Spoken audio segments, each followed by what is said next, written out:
जय हिंद। स्वागत है आपका हमारे एक न्यू वीडियो में। देखिए दोस्तों, आज मैं आप लोगों को बताने वाला हूँ क्लास 10th के सीबीएसई बोर्ड का थर्मल डिकम्पोजिशन रिएक्शन। देखिए, ये केमिस्ट्री का एक पार्ट है। पहला चैप्टर जो केमिकल रिएक्शन है उसी का एक पार्ट है। डिकम्पोजिशन रिएक्शन का एक पार्ट जो कि आपका थर्मल डिकम्पोजिशन रिएक्शन है। क्या होता है? देखिए, जब को डिकम्पोजिशन रिएक्शन को बाय हीटिंग प्रोसेस से किसी दूसरे पदार्थ में या दूसरे सब्सटेंस में बदला जाता है तो उसको थर्मल डिकम्पोजिशन रिएक्शन कहते हैं। कह रहा है थर्मल डिकम्पोजिशन रिएक्शन क्या है?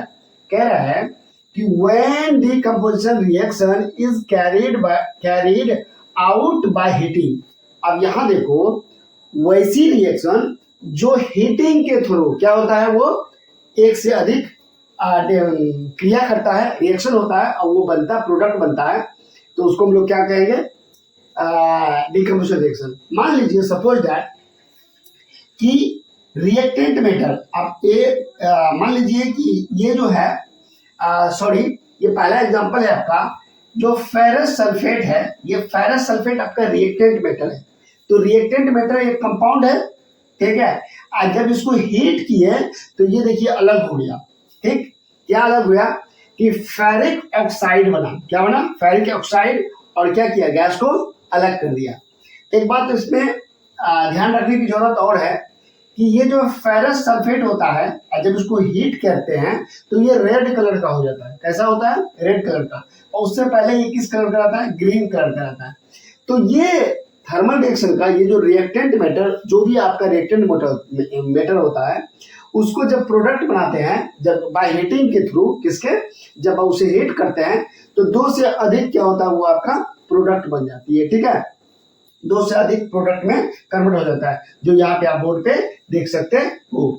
उसी तरह से यहाँ देखिए दूसरा एग्जाम्पल कहता है कैल्शियम कार्बोनेट। अब देखिए, कैल्शियम कार्बोनेट को क्या किए? हीट किए। तो क्या किए कि कैल्शियम ऑक्साइड और कार्बन को क्या किया? ये अलग कर दिया। तो एक ही, ये आपका एक ही कंपाउंड था, लेकिन जब उसको रिएक्ट करवाया, हीट करवाया, तो वो क्या हुआ? एक से अधिक में क्या हुआ? बदल गया। तो इसको हम लोग क्या कह सकते हैं? Thermal decomposition reaction. Thermal decomposition reaction में किस थ्रू से हुआ? बाय हीटिंग से। किससे हुआ? हीटिंग से। ठीक है। अब यहाँ देखिए तीसरा, ये आपका लेड है, नाइट्रेट से क्रिया करवाए। ये जो लेड नाइट्रेट क्या है? दोनों एक ही रिएक्टेंट मैटर है। उसको हीट किए तो पीबी मतलब लेड ऑक्साइड बना। नाइट्रोजन को क्या किया? नाइट्रोजन और गैस दोनों को क्या किया? अलग कर दिया। नाइट्रोजन भी अलग है और आपका ऑक्सीजन भी क्या है? अलग है। तो एक कंपाउंड देखिए, एक ही सब्सटेंस था आपके पास, एक रिएक्टेंट मैटर था, जब उसको हीट किए तो क्या हुआ? दो से अधिक में क्या हुआ? कन्वर्ट हो गया। तो इसको हम लोग क्या कहते हैं? Decomposition reaction. ठीक है।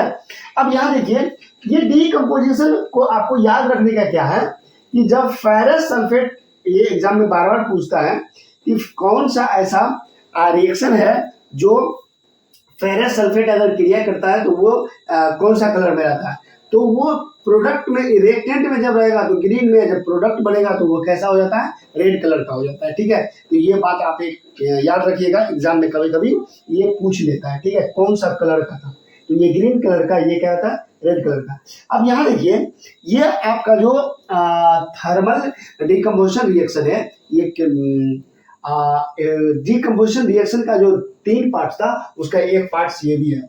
आगे हम लोग दूसरे में जो 2 पार्ट बचा हुआ वो मैं बताऊंगा। तो आज के लिए इतना ही, मिलते हैं किसी नेक्स्ट वीडियो में। तब तक के लिए जय हिंद। अगर मेरे वीडियो को यूट्यूब पे देख रहे हैं तो सब्सक्राइब कीजिए, लाइक कीजिए। कोई डाउट है तो कमेंट में सेक्शन में जरूर पूछिए।